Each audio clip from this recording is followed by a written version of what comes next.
Good afternoon, everyone. I'm Federica Scouten. I cover campaign finance issues at USA Today, and I'm pleased to be the moderator for the panel exploring big dollars, dark money, and small donors of the 2012 election. It goes without saying, right, that every election seems to bring ever-increasing amounts of money into politics. But the 2012 election, I think we can agree, was unique in some very specific ways. It was the first presidential election after the Supreme Court's Citizens United decision. Both presidential nominees abandoned the public financing system, and together with their parties, each raised more than $1 billion each in their efforts to capture or retain the White House. Spending by tax-exempt groups that don't have to disclose their donors shot up. And super PACs with the legal authority to raise unlimited amounts of money from corporations and unions became must-have accessories for any serious presidential contender. They certainly reshaped and lengthened the Republican presidential primary and made household names of a handful of millionaires and billionaires. So our panel of experts today will offer their insights into that election. I'm going to introduce them now in the order in which they will speak. Our first panelist is Sheila Krumholtz, Executive Director of one of the best-known campaign watchdog groups in the country, the Center for Responsive Politics. In her long career at the center, she has gone from the back shop, if you will, overseeing the data analysis as the research director for 8 years, to becoming in 2006 its top administrator and public voice. Her analysis on money and politics is often cited by the New York Times, CNN, Washington Post, my publication, and others. Today she'll guide us through the campaign money that shaped the 2012 election. Next to her and the next speaker is Trevor Potter, who is one of the country's most experienced campaign and election lawyers. He leads Kaplan and Drysdale's political law practice. He served as general counsel to John McCain's 2000 and 2008 presidential campaigns. He's the president of the Campaign Legal Center, but never mind that long and storied career. Trevor Potter will now be known forever as the lawyer for Stephen Colbert's Super PAC, Americans for a Better Tomorrow. Their memorable collaboration during the 2012 campaign used humor to guide millions of viewers through the nation's labyrinthine campaign finance system. And he will talk about the legislation and case law that got us to that election, as well as look at trends ahead. And then a final speaker is Michael J. Malbin, who is co-founder and executive director of the Campaign Finance Institute, a nonpartisan research group here in Washington. He is also a professor of political science at the State University of New York, Albany. Professor Malbin has been writing about money and politics for more than 3 decades, and I can attest to this as a reporter. He and his team have this knack for digging beneath these huge top-line numbers and the narratives spun by the campaigns to tell us really interesting things about the classes of donors who are underwriting American elections. His recent work has looked extensively at the growing role of donors who give in small amounts. So once he has concluded his remarks, we'll open this up to questions and discussions. Let's get started with Sheila.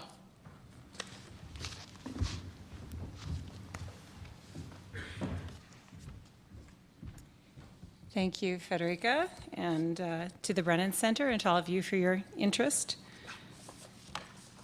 So, let's see if I can work this thing.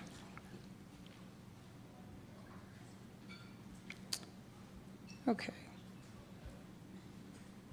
So today I'd like to kind of set the table with an overview of the key data trends and highlights that CRP has put together on the money in the 2012 election cycle. And while I'm just going to go over the highlights, you can find these data and more freely available on our website, opensecrets.org. We'll be posting our final analysis tomorrow, Wednesday, of the summaries on our historical elections section of Open Secrets. So again, look for that tomorrow. Do you know? Is it Chair? Oh, Down. Great. Okay, thank you. I won't use this. We've calculated that the total cost of federal elections in the 2012 cycle was at least $6.3 billion. And for clarification, in case you saw the $7 billion reference earlier this year, that is a measure of all of the money that flowed through political committees, which double counts some money, and not the total sum of spending.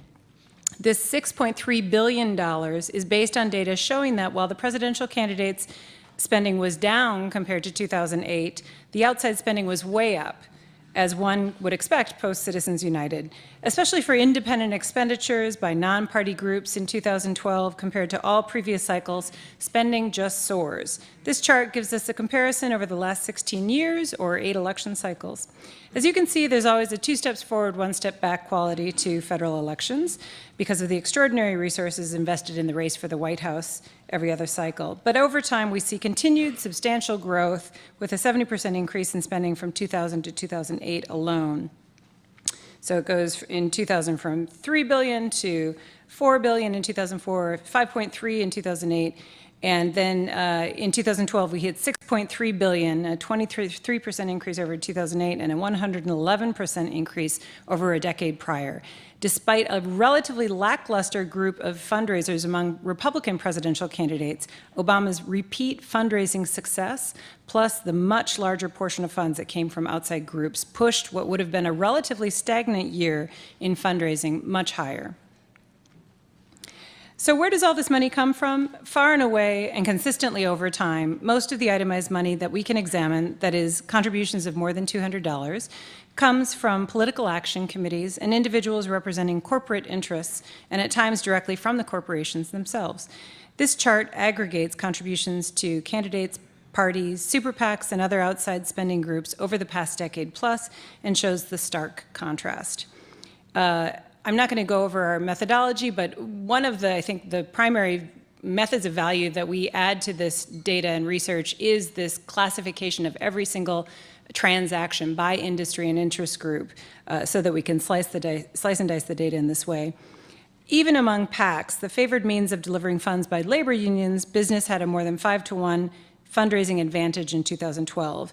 And whatever slice you look at, business interests dominate with an overall advantage over organized labor of about 15-to-1. This slide gives you the big picture of reported outside spending, showing the super PACs accounted for almost exactly half of the outside money reported to the FEC. 50 party committees and 3 times as many 501c4 social welfare organizations are nearly tied as the next highest source of spending on independent expenditures and electioneering communications, with both at just over $255 million. So all told, more than 800 groups reported spending nearly $1.3 billion to influence these 2012 elections. Similarly, this slide provides a visual of the changing landscape over the past decade and by type of group. It shows the scale as 527s in red and unions in purple rose and fell compared to 501c4s in green, which spiked in 2012, though it's obviously dwarfed by the even larger growth in super PAC spending. When we look at the spending by target, you can see how massive the onslaught was against, and sometimes for, candidates in specific races. The color bar at the top gives you the at-a-glance view.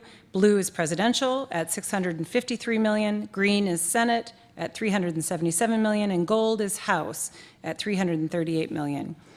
Specifically in Congress, the top targets were the big Senate races. Virginia, where they actually spent more in outside spending, $52 million, compared to everything that the candidates spent at just $34 million. Also Wisconsin, Ohio, Indiana, the biggest races. Partly as a consequence, winning candidates had to spend, on average, $1.5 million in the House, $11.4 million in the Senate, in part to withstand the barrage of ads and other spending these additional sums buy. A few quick points about spending in the presidential race. When including all available resources, the campaigns were very close, with $1.1 billion in spending for the Obama camp and $1.2 billion for the Romney camp. Did I say million? Billion. Counting campaigns, parties, and outside groups. Outside spending is 12% for Obama, but nearly 34% for Romney. The takeaway is that the important sources of funding for everyone have shrunk again. A very small number of people and institutions provided or raised the outside money. And this was more important as candidates looked to defend themselves, since one of the lessons again last year was that you must respond to attacks when they happen. Turning to congressional spending, it surpassed $3.6 billion, and to use my favorite Michael Malbin quote, despite all that, it was an arms race fought to a standstill. No change in party control, and a re-election rate of 90% in the House, 91% in the Senate. Lots of factors go into that. Incumbency, redistricting, a homogeneous population, but the money is a critical element in races at that level. So how was the money spent? Looking just at reported outside spending by cycle, we also see dramatic growth and how central independent expenditures have become compared to electioneering communications and communication costs. Almost no spending through the 90s. In 2000, it's up to 41 million. In 2004, it jumps to 190. In 2008 to 286. Holding steady at 2010, which is extraordinary in itself, and then in 2012, with more than $1 billion spent, independent expenditures explode. Here's another view, a more conservative and arguably more consistent way to look at the outside spending. Would you include all other kinds of outside money that were prevalent in years past, you see more continuity over time. So here we have the purple bars are the national soft money spending. The orange bars are 527s, which still continued last cycle. But the big story here is obviously the growth in independent expenditures. The one caveat is that the light blue bar in 2012 at the very top is an estimate of unreported ads referencing candidates based upon information produced by Wesleyan and another organization. So this is a kind of at least figure. And we've always had issue ads and issue ad spending, just not to the degree that we saw it in 2012. So the takeaway here is even after including all this relevant spending from previous cycles, we still see a dramatic spike in 2012. I'm just going to skip over this slide. Again, single candidate super PACs, the new leadership PAC, I think, as Frederica said, these are the must-have accessories. Everyone's going to have them, and if they're not super PACs, they may be nonprofits. The larger question, I think, is whether these are simply shadow candidate committees set up to evade the contribution limits. Outside spending by candidates, again, was against candidates. Rather, outside spending looking at it in terms of contributions spent against candidates. Mostly against Democrats, 43%, followed by 29% against Republicans, and then 17% for Republicans, 7% for Democrats. The top outside spending groups, I think you were all familiar with, excluding party committees, were American Crossroads GPS at $176 million. As you can see, the vast majority of the money was spent by conservative groups. When you limit that to non-disclosing groups, fully 85% of the money is conservative, and only 40% of the money is fully disclosed. So the voters were hamstrung. They were carpet bombed with negative, deceptive advertising, yet one hand was tied behind their backs because of the lack of disclosure. That meant they couldn't consider the source about the messengers and their motives. This shows the growth in spending by nonprofits and how little of that money is identified. And now is the logical place to repeat, of course, that this is only what is reported to the FEC. There's another likely $100 or $200 million that was never spent, that was spent on issue ads identifying a federal candidate by nonprofits that never reported that spending. Again, groups like Wesleyan using CMAG data have reported on this money. And we also have reported on this money. Through our Shadow Money Trail project, we found an additional $205 million going to politically active nonprofits in the last few years that data is available. This gives you just a very quick glance at the shadow money networks and how dense they are, with money churned back and forth between organizations. In this case, the green dots are the grantors, like Center to Protect Patient Rights. The blue dots represent their grantees, and the orange dots represent both. And that's the churning I was speaking of. So why transparency? Why is all this important? I'm sure Trevor is going to speak to that next, but there's one point I'd just like to raise now. Foremost, voters cannot consider the source of the message. We think it's important, as the court suggested, for the electorate to make informed decisions and give proper weight to different speakers and messages. Voters are now being asked to judge political messages for themselves without any information about the messengers or their motives, and the only way they can do that is if they have know meaningfully where the spending is coming from. It's not about the bottom line cost. It's about the sources of that money. Are they legit? Are they foreign? Who knows? It's also about what that money buys in terms of influence and protecting our ability to monitor and hold our government accountable. And it's also the uncertainty of how this system now works, about what it does to the process. The rules and money have changed the course of how electoral campaigns and even policy battles are being waged, possibly for a very long time, and possibly irrevocably, who knows. Of one thing we can be certain, though, we can't have a system where only chumps follow the rules. That breeds cynicism at a time when we need all hands on deck. So we need to engage citizens, use technology to do that, and I look forward to hearing more about the solutions put forth today. Thank you.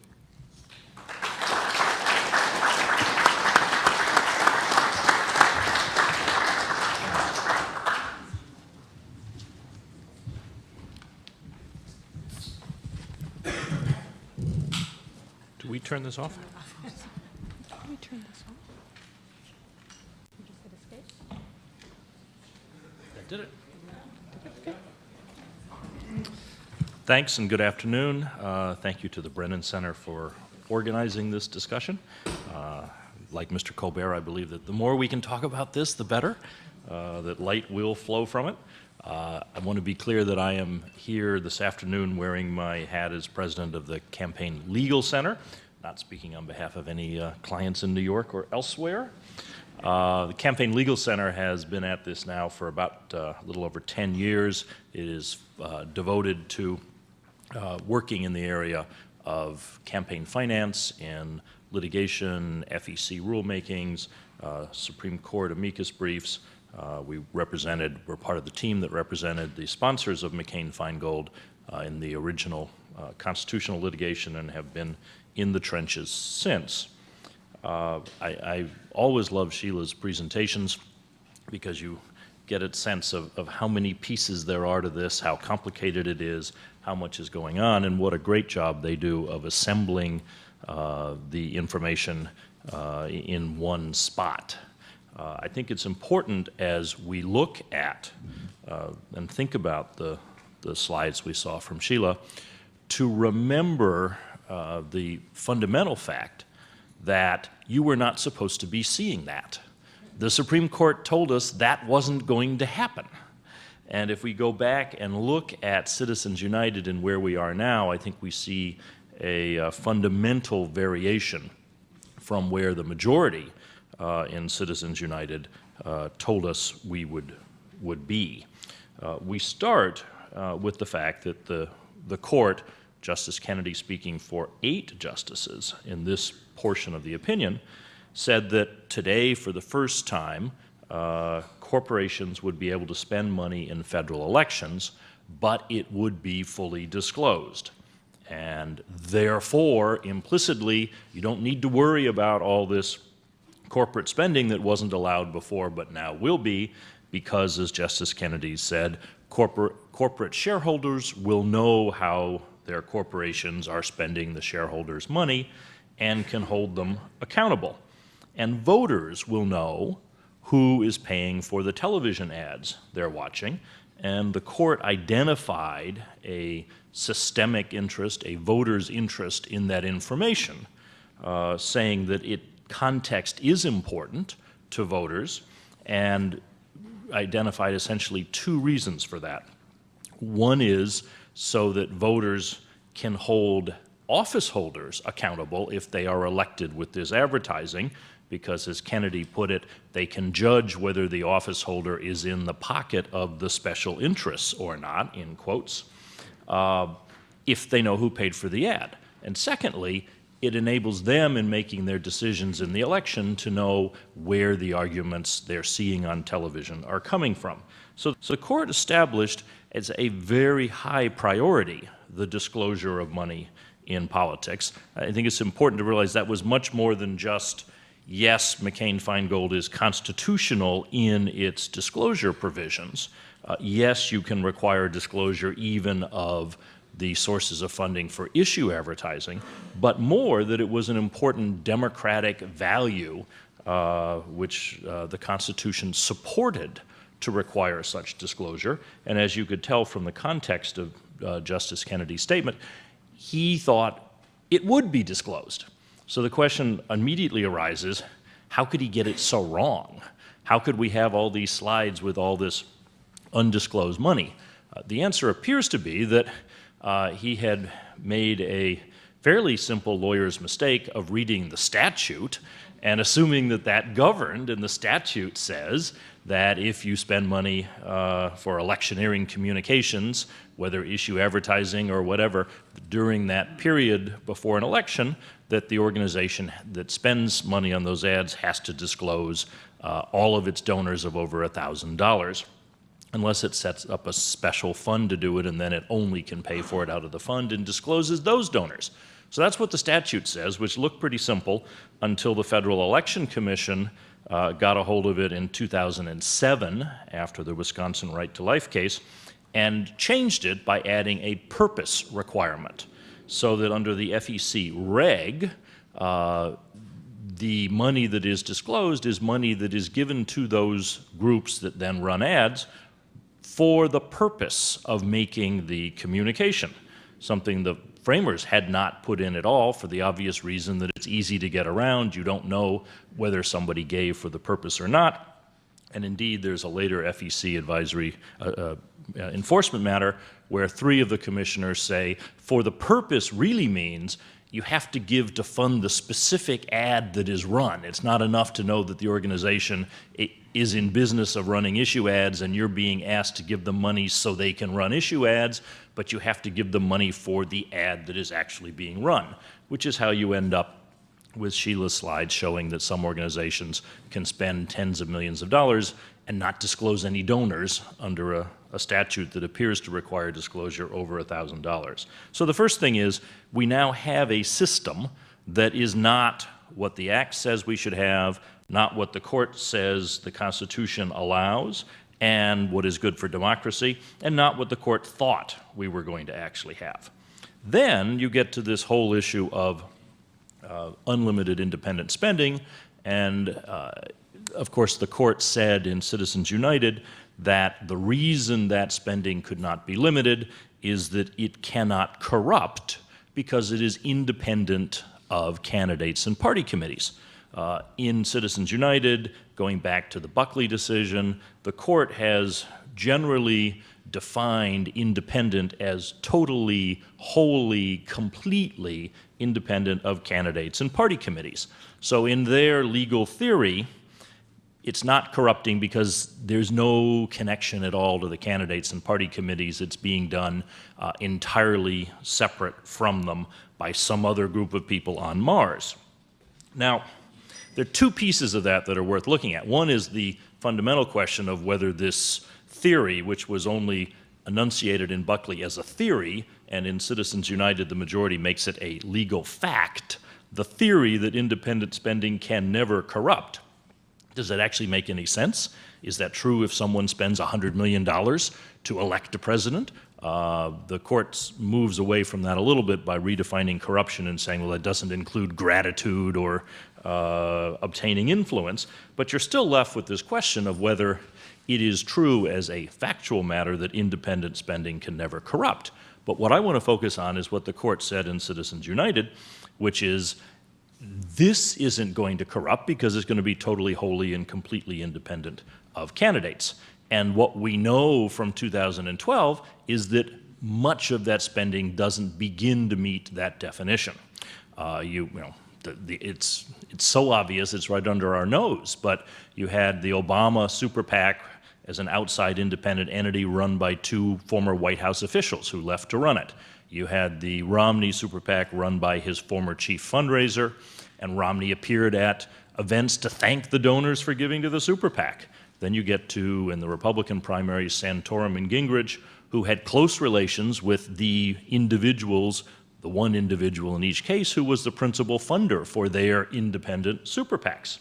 So we don't have what the court said we were going to have, and to me it calls into question the whole fundamental premise of Citizens United, which thought this isn't a problem because it's not corrupting because there's not coordination. Clearly, there is what we would call coordination, the regulations at the FEC are narrow enough that the Commission could say, if it wasn't deadlocked, which it is on most important votes nowadays, it could say, well, it doesn't fit our definition of coordination, but that's a problem with the definition and not, I think, with where the Supreme Court was in laying out those requirements. So you had Citizens United, you then have super PACs created by Speech Now, a follow-up decision that essentially says if corporations can give on their own, if individuals can spend unlimited amounts on their own, then they can do so collectively. So you end up with super PACs. But that doesn't totally explain the anonymous spending, because the advantage of super PACs was supposed to be that they register with the FEC and they disclose their donors. So unless you have a shell donor, which we saw cases of, where someone would form a corporation for the purpose of funding it so that the individual's name would not be revealed, but that's pretty rare, and the press has a pretty good eye for corporations they've never heard of that give $1 million or more or spend $1 million or more. But we also then have what Washington has been consumed by for the last month, which is the famous 501c4s. The only thing you really need to know about 501c4s is that they don't have to disclose their donors.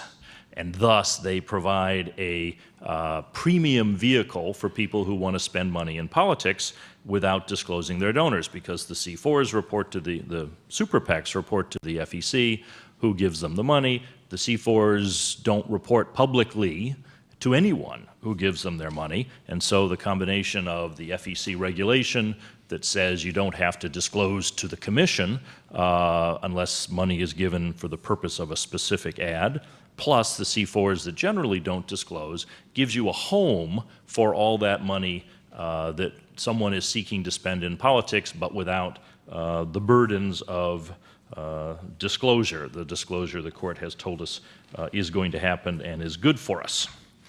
That led, of course, to the Colbert model, which was modeled on the American Crossroads model, which is a super PAC raising money publicly, and then a much larger C4 raising money without disclosing donors. To be clear, all spending it on the same ads. There's no distinction between the communications that the two groups can run. The other feature of 2012 is there was no major party candidate participating in the public funding system. And again, we sort of forget that that's new, that's novel. Since 1972, we have not had an election in which no candidate participated in the public funding system until now. 2008, John McCain did, Obama did not. I won't say that Obama won the election because of funding, but he certainly raised and spent a great deal more than McCain, and so the lesson out of that was no major party candidate would participate in the public funding system unless the other one did. So neither did in 2012, and I think it's generally viewed that unless the system is significantly changed to provide more resources for candidates and to modernize it, no candidate will again. So what does that mean for us? Well, there's a wonderful statistic out there. So in the absence of slides, just imagine that up there are two numbers. One of them is the number 9, and the other is the number 222. In that case, the winner for the country, and probably the individual, no doubt, is the small number 9, because number 9 is the number of fundraisers that President Ronald Reagan attended in his re-election year of 1984. None of them were for himself, because he was publicly funded in the primary and the general, but he raised money at 9 public events for the Republican Party committees.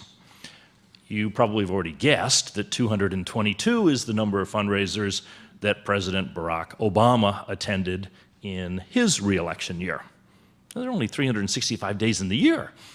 Granted, you can combine some of them, but that's just an enormous drain on a incumbent president's time. It is exactly to avoid that the drafters of the public funding system came up with the system we had for all those years, saying we don't want the president distracted and spending all his time fundraising, and we'd like him out talking to the citizenry, not to a small elite group that can afford to fund his campaign.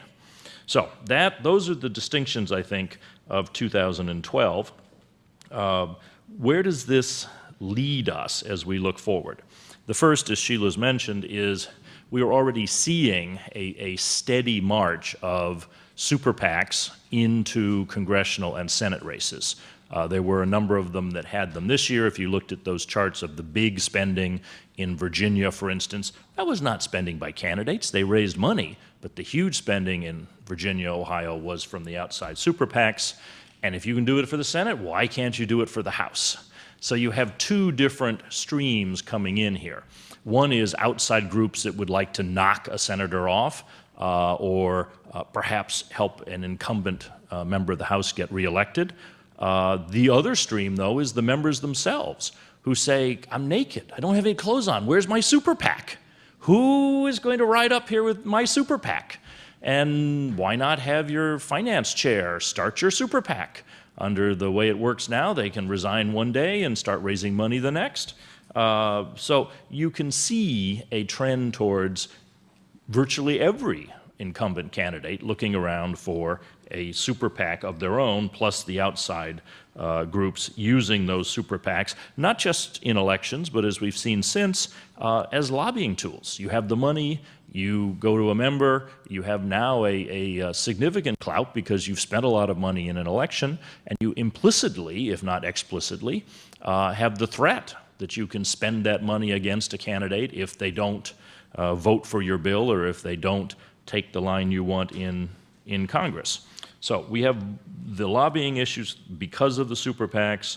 And again, when I say super PACs, I mean somewhat interchangeably in this environment, the C4s, as we wait to see whether there are any new regulations or changes in law on that side.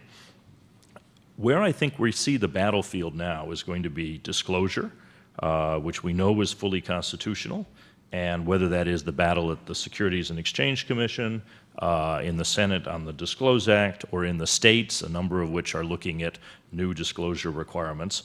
I think that's clearly front and center. The other is going to be an attempt to define independent expenditures to meet the Supreme Court standard of truly and wholly independent, and to say it's coordinated, which means you can't raise unlimited funds if you involve family members. My favorite so far is the mother of the candidate who ran an independent super PAC. While having dinner every Sunday night with her daughter, they discussed the campaign, she said, but not anything to do with independent spending. Recent employees of the candidate, fundraising agents of the candidate, joint vendors of the candidate. There are a whole list of ways in which either states or a different FEC might attempt to bring these independent expenditures a little closer to the reality of being independent. So that's a summary of where we are and where we might be looking, but as always, I can't wait to hear Michael Malvin's views on it. So, Michael?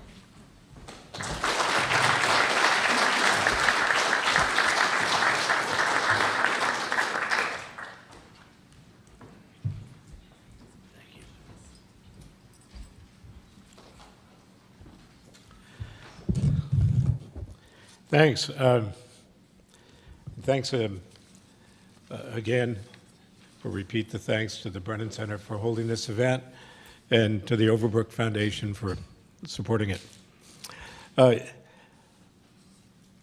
I was listening to Trevor, which I always listen to Trevor carefully, but when I was listening to him talk about super PACs, I thought that it's somehow appropriate that we're holding this event this week,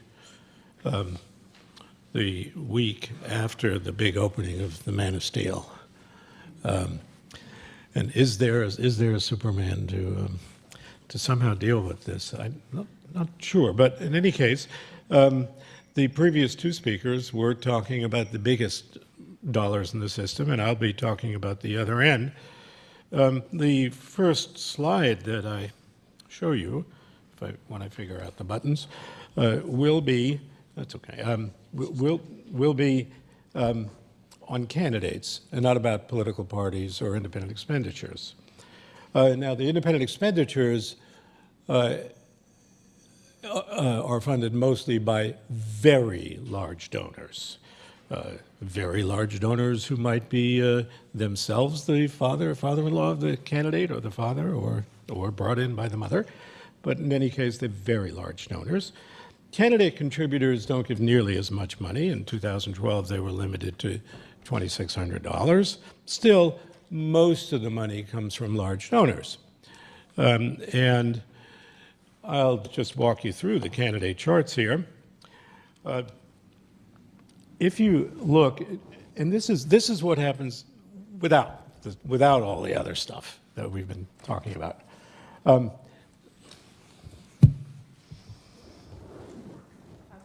Okay, so I'll use my hands. If you look at House races, you can see that about more than 3/4 of incumbents' money comes from donors who give $1,000 or more, or from political action committees. Senate incumbents, it's nearly 2/3. And one of the two presidential candidates, it was 2/3.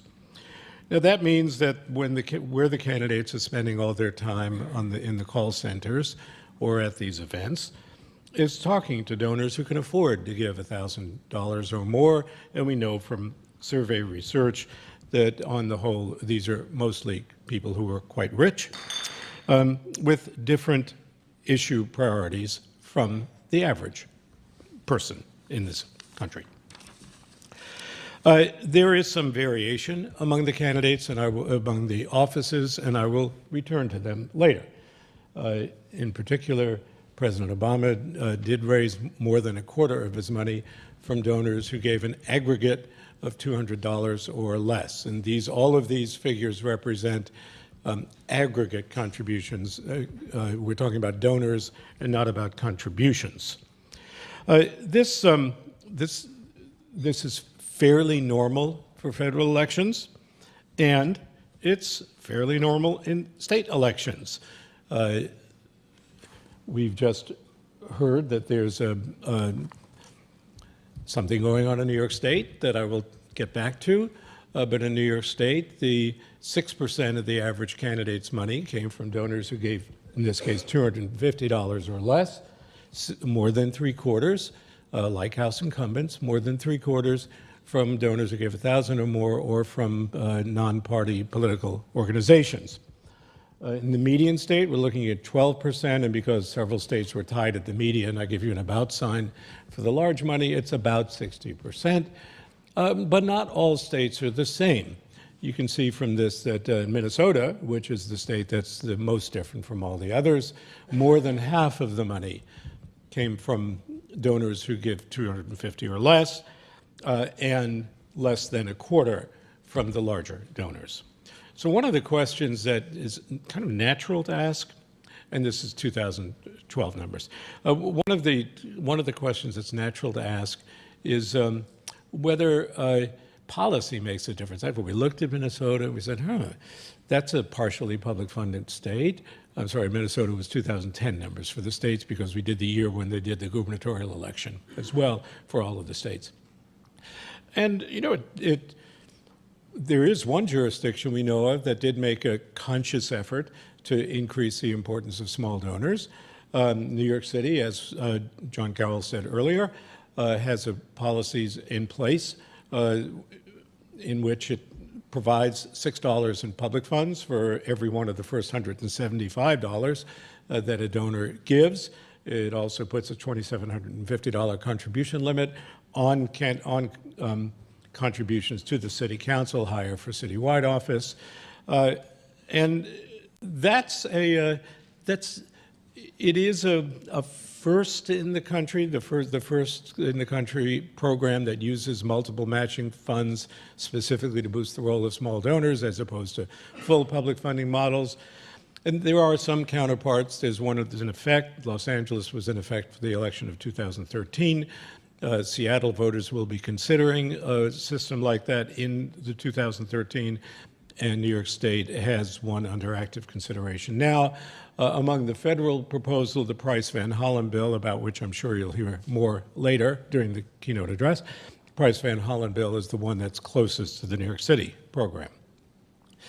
Well, what difference does the program make? Well, in New York City, in the most recent races, we looked at candidates for the city council, and these are the candidates who did not participate. As with any public funding system, it's a fully voluntary system. Candidates who did not participate in the system raised 15% of their money from small donors, defined here as 250 or less.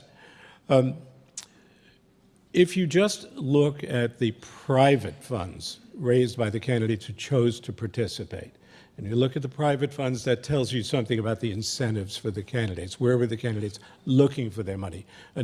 Who were they talking to when they had to raise their money?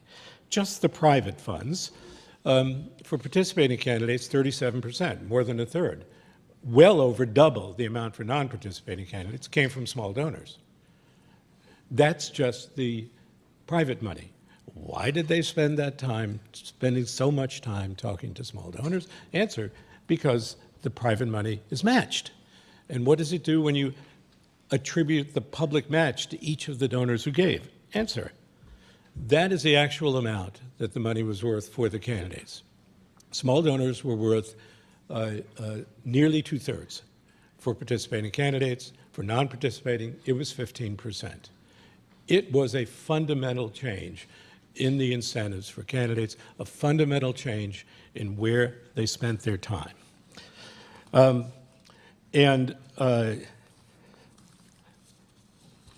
know that some of you picked up a book that was out there that we did together with the Brennan Center Campaign Finance Institute. It not only was more people, not only a difference in percentages, but a huge difference in the neighborhoods that candidates went to, in huge difference in money raised from poor neighborhoods and high minority neighborhoods. Well, just for illustration, because in fact this is a major legislative battle that may or may not terminate this week if the session does or does not end this week. You can never tell in New York. I'm a New Yorker. I've learned that the mantra you should live by is don't hold your breath. In any case, this is how New York City state office candidates raise their money. In the most recent election involving both legislative and gubernatorial candidates, 6% from small donors. And when we modeled how this would work, this is what it would look like with a 6-to-1 match. Not quite up to the 64% of New York City, but 54%. Again, a huge impact, a fundamental change in the basic source of candidates' money, assuming all candidates participate. I don't know, when I look at these slides, when I look at New York State, I don't know whether, following the title of this panel, I'm looking back or I'm looking forward, because the legislative session isn't over yet. And anyone who's involved in that state, and a number of people out there are, know that it's not over till it's over. So we'll see. Well, let's suppose that if there are more small donors, what difference does it make? I mean, besides the fact that I've already told you that people spend their time talking differently, is there really, are the small donors really different from the large donors? And if so, how? Well, what kind of economic difference? Obviously, people who can give more can afford to give more. But are small donors really more representative economically, or it's just you still have to be pretty rich to give anything? It's just you're not feeling so strongly about a candidate. Well, we do know that in most elections, yes, small donors, in fact, have a lot less money than big donors. But we also know that they're still more than average. You know, that when you get down below the $50,000 range, you have fewer people giving small dollars. There is a good reason to believe, based on the research in New York I've already mentioned, that when you throw public matching funds into the mix, you do change the candidates' incentives. You do have more engagement in poor and diverse neighborhoods. If you get beyond economics to politics, you've probably been seeing stuff that suggests that small donors are much more polarized than large donors. Polarized and polarizing. There have been newspaper columns or blogs to that effect in the last several months. And is that true? Well, this is the evidence that's usually presented to tell you that, hey, watch out for small donors. It's going to take our polarized politics and make it even more polarized. These are the House candidates who had the most money from small donors in 2012. And as you can see, it's a mixture of people who are, a couple of them are leaders, and most of the rest are highly visible, outspoken members who could well support the idea that they're at the edges of their party's political opinions. And that's the argument that's used. You say, hey, small donors more polarized because look at the candidates who get the money. In my view and most other scholars' view, that's way too simple a way to look at it. It's much more likely that polarization depends upon the economies of scale that go into a particular race, depends upon the nature of communication, specific office, and a candidate. In contemporary House elections, it doesn't pay for most candidates to look for small donors. They go in the call center and spend their time getting the $1,000 people. The ones who make those calls are the ones who have the national reputations and actually don't have much of a following among the sort of business people who can give larger amounts. But if you're looking at an office where in order to raise small money, you have to have intermediary organizations doing the work for you, then and you're relying on organizations with national lists, then the chances are you're looking at an organization of people who are activists and who are therefore somewhat off-center in both parties. But if you looked at the presidential race, there's really no evidence that President Obama's small donors were more skewed than his large donors. They look pretty much the same. And in surveys we did of state and local candidates, we, the Campaign Finance Institute, actually the small donors were less polarized than the large donors. So it depends on office, depends on candidates, and in addition, it depends on the campaign finance. We think it may well depend on the campaign finance legal system. If it's a system in which you have to depend on bundlers and facilitators, that's different from a system where public matching funds or some other mechanisms encourage direct candidate-to-donor communication. So those are questions that we still have doubts about, and things we're not so sure about exactly how this polarization process works, but I'm sure that it's not universal. One point that, when we look back in 2012, however, one point was confirmed that we suspected, we thought we knew, and is confirmed for 2012, and that is that getting low dollar donors, when a candidate gets low dollar donors, it's not only about the money. That's not the only reason the candidates do or should care about it. Let's take a look at the presidential race, this time and the last time. I already pointed out that President Obama got 28% of his money from small donors. That's an impressive enough number.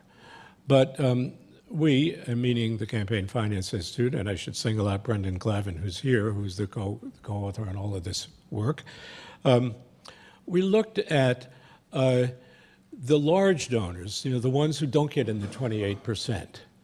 And we asked, how many of them started off as small donors?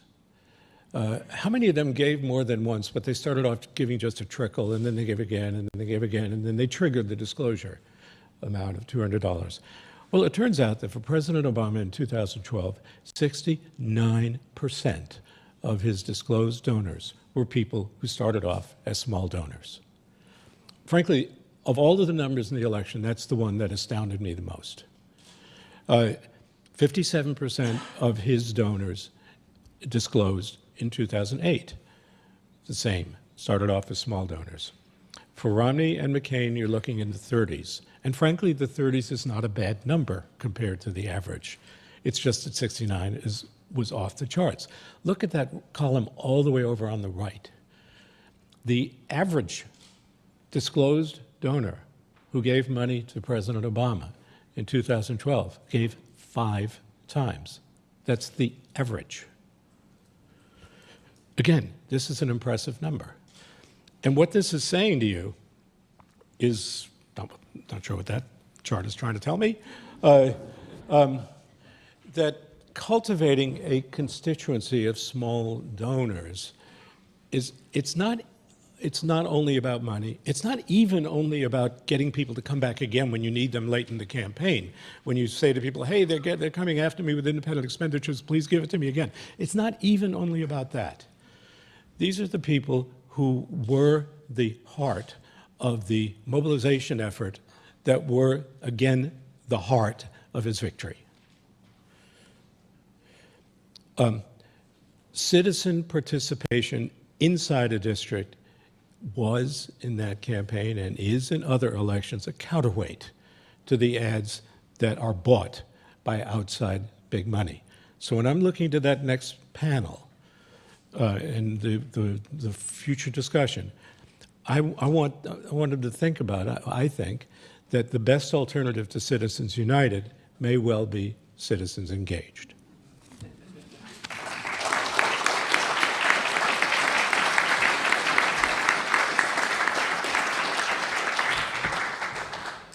So we have a few minutes for questions here. I wanted to just get us started with something that Sheila mentioned and just see if the panelists had thoughts on this. You know, given that we're in the middle of this big scandal over the IRS and targeting of Tea Party groups, and there are lots of questions about what constitutes political activity, how much political activity a 501c4 can engage in. You mentioned churning, and I'm wondering what sort of evidence are you seeing that 501c4s that are engaged in politics may also be passing money along from one group to another to sort of not hit the threshold of being primarily engaged in politics? You brought it up, and I am assuming that's what you meant when you talked about churning. I wonder if you can clarify that a little bit and sort of talk about maybe what you're starting to see now in the beginning of 2013, and then we'll open it up for questions. Well, my own favorite, I think churning brings a dead end for disclosure, for transparency, which is helpful if that is the purpose of using a 501c4 in the first place, to be able to pass it from one group to another, I think helps mitigate any potential disclosures, inadvertent, or in the case of the Americans for Responsible Leadership, demanded by the courts, but ultimately not very fulfilling. So that, to me, is my favorite example of churning, where Americans for Job Security passed along money to Center to Protect Patient Rights, which passed it along to Americans for Responsible Leadership, but before, and then ultimately it went to the Small Business Committee. So there were a number of groups, and when they finally had to divulge where the money came from, it wasn't the original, it still wasn't the original donor. So ultimately, you know, I think that's the number one goal there. I do think there was a good article in the New York Times by Tom Edsall that talks about this and how the churning, I think, helps to whittle down the amount of money that you have to reserve for your social welfare purpose, allowing you to raise more money and devote it to political activities. And so if we're all sharing the same social welfare money, the percentage that we have to put aside for social, you know, we can use more of what we're actually raising. It has that advantage. I have two comments on that. One is to be clear what Sheila was talking about, which is really interesting to watch, is this California battle where a group came in and spent millions of dollars just before the election against a ballot proposition. And California has a vigorous California Fair Political Practices Commission with authority to seek remedies prior to the election. So two distinctions compared to our Federal Election Commission. And they sought to do so. There was a battle which only ended, I believe, the Sunday before the election with a rare weekend state Supreme Court decision saying that the Arizona group had to disclose its funders because it had given to the California committee, and lo and behold, the Arizona group disclosed the trail that Sheila described, none of which actually got you back to what was apparently the first source of the funding. So we know that's out there. You do need groups like California to pursue it. They are currently in litigation, and I understand from the press, taking depositions and seeking to figure out where the earlier groups got the money. So you need that sort of follow-up. But also, to be clear, the reason you see this churning is that you have loose networks of C4s cooperating with each other, as far as we know, on both sides of the political spectrum. But the charts would show that it is the Republican and conservative groups who have simply been much bigger players in this area as C4s in the last cycle. And the advantage is that if you spend the money on ads featuring candidates, it counts as a political expense, and that counts against your primary purpose test, whatever that might be, which the IRS doesn't seem to know. But if you give the money to another C4, which spends it on ads, it counts for the original C4 that gave it as a C4 non-primary purpose expenditure, so that you can essentially spend all of your money on ads by spending a chunk yourself and then giving the rest of it to another group, which will spend it, and they will keep going. So you get this round robin, and everyone, if you do the math right, comes in under the primary purpose test. So yeah, I think we're seeing more evidence of churning and confirming what many of us have thought, which it's out there, but now some of it's coming to light. Just I had one thought that may belong on the next panel because it's future-looking. If one is interested in knowing where money comes from, a law that requires disclosure of the source of political spending is not enough, because the source can be some other organization that doesn't tell you the source of its money, which is why the Disclose Act of memory, and perhaps a future memory,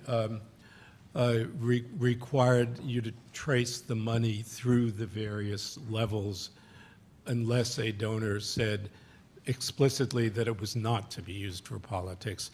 And I believe, Trevor, you can correct me on this, please. I believe that may be in effect in one state, in Connecticut. Yes, they have a new disclosure provision in there. With following the money as it goes through layers. And that's really a key to meaningful disclosure. And that's what California is trying to do with its current statute and is looking at clarifying that statute. Yeah. Okay, questions from the audience? Right here. So, Chad, you really dug into the numbers. Thank you. And so I'd like to ask the question, looking at post-Citizens United money, independent expenditures and the like, what do the numbers say about how many elections were actually swung by that independent expenditure spending? And can you name any specifically where you saw that occur? Joe Baca. Joe who? Representative Baca. But the point is not whether a race was defeated. If a race is made competitive, then it's made a difference. If a race is if one person's doing it and the other person doesn't, it's not competitive. If neither person does it, then it's probably still competitive. It's if two candidates in a highly visible race are supported, and the race comes more or less out where it otherwise would have come, it doesn't mean that the money is ineffective, because that's the equivalent of a single variable test in a multivariate world. It's just a simplistic way of looking at things. I would add a different angle to that question, and that is that I think the character of the race changes if you have a race with proportionately large independent expenditures as opposed to what the candidates themselves are spending. Because if you look at the independent expenditures, they are almost uniformly negative ads. The reason for that is that negative ads are thought to be highly effective, at least in suppressing your opponent's voter turnout, because their supporters are disillusioned by what they've heard and more likely to get disheartened and stay home, and obviously that works both ways. But if you have candidate ads, particularly in federal races with the "I'm Trevor Potter and I approve this" message at the end of it, you are much more likely to have some positive ads or to be held accountable for your negative ads than if these are IEs which are disowned by the candidates, and the candidates say, "Oh, that's not my ad. In fact, I've called on them to take it down," as Newt Gingrich did in South Carolina, as the ads were shredding Mitt Romney. But the character of the discourse changes with those large expenditures because it becomes so negative, and if both sides do it, then it's so negative on both sides, and you end up with a lesser of two evils choice to be made by voters. And certainly they can, kind of complementing that thought, they can change the nature of the dialogue in that race or nationally. And part of the reason may be that we are looking at the message with blinders on. We're not able to consider the source and the potential incentives or motives that might be propelling it. And of course, I think Trevor alluded to this too, that in terms of what's shaping the run-up to the election, we have no idea what kinds of conversations are taking place, potential threats, essentially, that could be made to incumbents in terms of what actions they may or may not take, which ultimately could have an impact on electoral outcomes, depending on the whims of those who are kind of dangling a potential hard-hitting election ad that could come in at any moment during the race. So it's fraught with unknowns, unfortunately, but I have to say I have yet to see kind of the singular analysis of exactly, point by point, which races, were picked off by that money. As Michael says, I think it's harder than that. The gentleman in the front row. Yeah, I'm very interested in the impact of corporate money on, particularly since Citizens United, and as Trevor's pointed out, the singular purpose of corporate money to attempt to bring about policies that will increase profits, and the possibility that Justice Kennedy might be wrong, and that in fact donations and gratitude for major expenditures does influence policies. And I wonder if anyone has studied the coincidence of donor opinion on policies versus voter opinion on policies. Thank you. I would start by responding and saying that one of the things here that it's always important to remember is what we don't know. You will see occasionally statements that, contrary to what people expected in Citizens United, there wasn't that much corporate money in the election, and only, I think it's 20% of super PAC funds was actually corporate money. That may be, but that's because those are disclosed. So what percentage of C4 funds were corporate money? We have no idea. The C6s get left out of this discussion. They're the trade associations. One can assume that the vast majority of that is corporate money, because corporations are members of trade associations, like the Chamber of Commerce.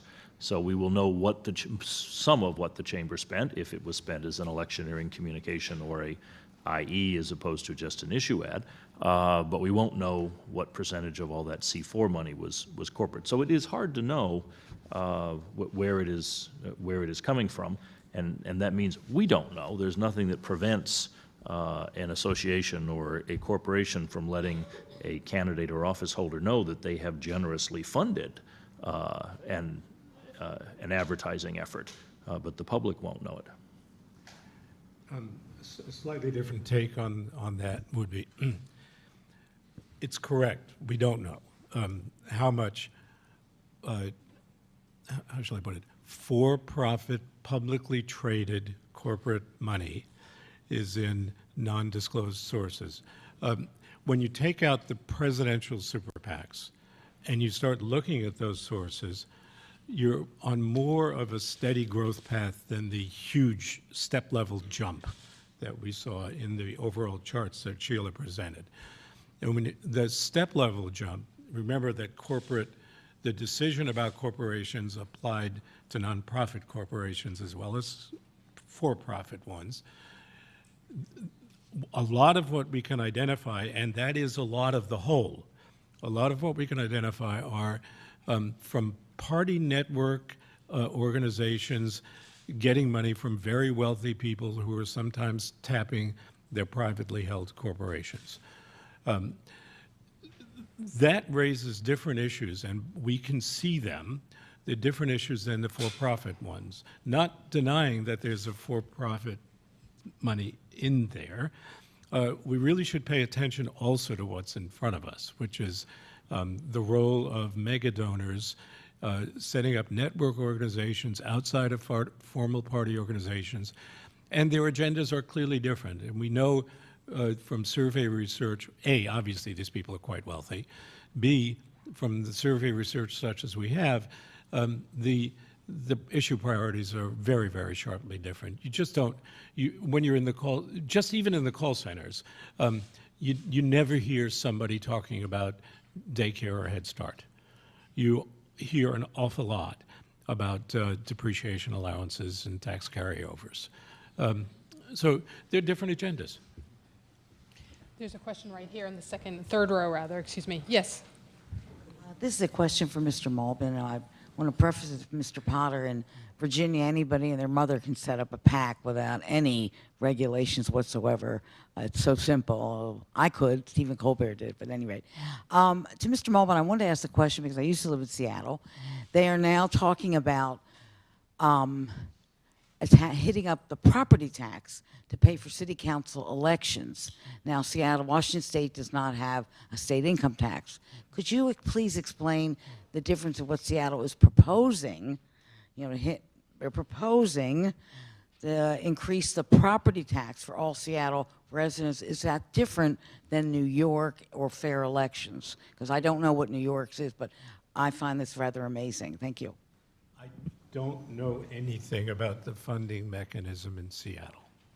Okay, the funding mechanism in the proposal that the City Council is putting before the voters in a referendum this fall. I do not know. Let me tell you the one thing I do know, because I've been involved in a great deal of argument on this point. And the New York State Division of the Budget has confirmed my position as opposed to those of the people who are saying the opposite. The cost of a 6-to-1 match in the state of New York would be approximately $2 per person per year, period. That's to change the nature of New York politics. Now, the opponents of it have come up with numbers that are wildly different.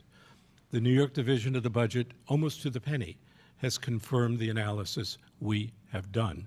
I have no reason to think elections would be more expensive per voter in Seattle than in New York State. So if the property tax goes up $2 to fund different politics, that's not a lot of money. Is it voluntary?